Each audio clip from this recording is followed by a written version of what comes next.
Salam, hər vaxtınız xeyir. Mən məntiq fənni üzrə təlimçi Simran Süleymanov.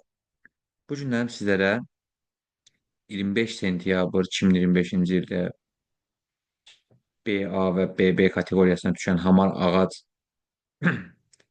testinin izahını edəcəm. Oxuduqca test çox çətin görsənir. Ancaq başlanğıc yerini bilsək, test əslində çox asandır. Asan həll olunur. Biraz vaxt aparan orada vurmaları, bölmələri edəndə olur. Onları da mən həmişə tələbələrə deyirəm. Vurmanı, bölməni, çətin versiyalarını vurma kimi, bölmə kimi saxlayın. Onsuz ki, sonra ixtisara gedənlər olur. İxtisarınızı edib ən sonda hamısını birlikdə ən sonda hesaplayarsınız.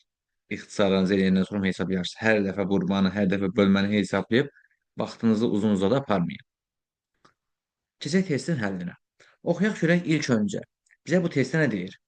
Və bu 2026-cı il yanvar imtahanlara düşüb AS-də mart imtahanına düşə biləcək bir testdir.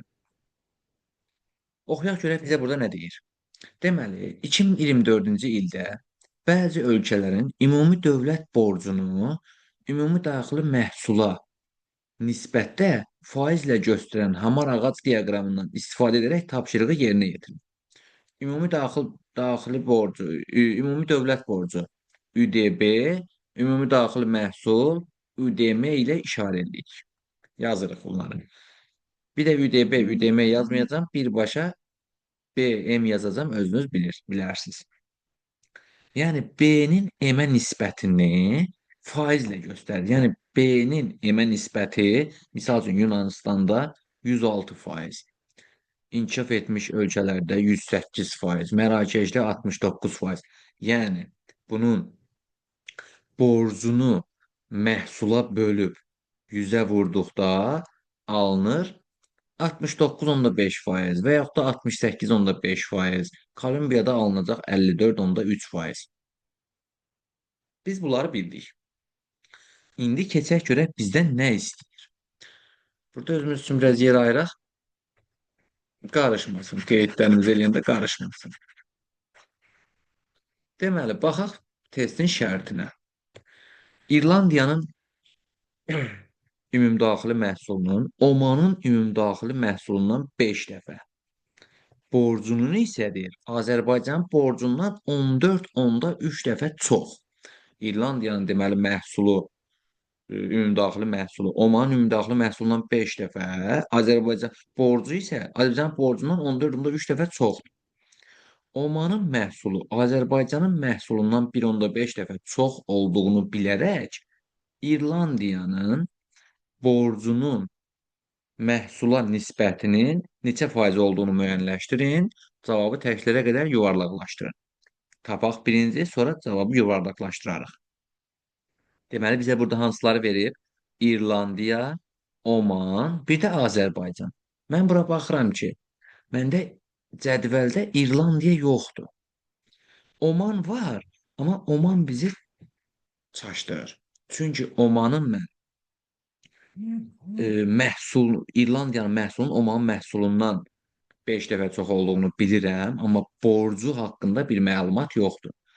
Omanın borcu, İrlandiyanın borcu, Omanın borcunun nə qədər çoxdur onu bilmirəm. Mənə verdiyi borcun Azərbaycanın borcundan 14,3 dəfə çox olmasıdır. Deməli, nə edirik? Biz elə də götürməliyik ki, borcu və məhsulu Azərbaycanda. Deməli, Azərbaycan baxın burada yazılıbdır. 21,8. Borcu məhsula bölüb 100-ə vurduqda 21,8 alınsın. Mən nə edirəm? Deməli, Azərbaycan, Oman, İrlandiya. Bunları qeyd elədik. Omana yazıram 218. Azərbaycana yazıram borcuna. Borcun məhsula nisbəti də axı. Borcun 218, məhsulunu yazıram 1000. 218-i 1000-ə vurub 100-ə vurduqda bizə 21,8 verəcək. İndi bizə nə deyirdi? Deməli, Azərbaycanın borcu 218-dir, məhsulu 1000-dir.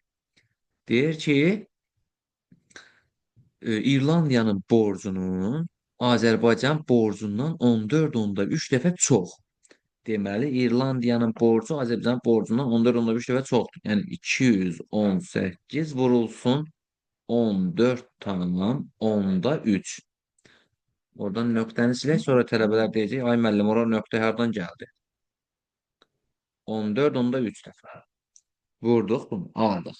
Sonra İrlandiyanın deyir məhsulu Omanın məhsulundan 5 dəfə çoxdur. Omanın da məhsulu Azərbaycan məhsulundan 1,5 dəfə çoxdur. Deməli, Omanın məhsulu Azərbaycan məhsulundan 1,5 dəfə çoxdursa, 1500. Omanın da İrlandiyanın məhsulu da Omanın məhsulundan 5 dəfə çoxdur. Olur 7500. İrlandiyanın borcunu da bildik, məhsulunu da bildik.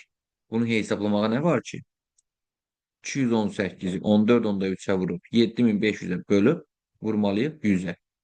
Buradan 100 ilə 7500 ixtisar getdi. 218'i vururuq 14 onda 3'e bölürük 75'e. Bunu da vurup bölsək biz alacağıq. Deməli 218 vurulsun 14 onda 3 böl 75. 41 tam %56. Bizə də deyir təkliklərə qədər yuvarlaqlaşdırın. Təkliyə qədər, yəni 1-ə qədər yuvarlaqlaşdırın. 1-dən sonraki ədəd 5 veribsə, deməli bu 1-i 1 vahid artırırıq. Cavabımız olur 42. Əgər 41 tam %46 olsaydı, 4 olsaydı, bir yerində qalardı, 41 olardı. Yəni 41 tam %56 42-yə daha yaxındır, 41-ə yox. Belə deyək. Ona görə cavabımız olacaq 42. Çətin görsənir sual, amma çox asan, çox rahat bir həlli üsulu var.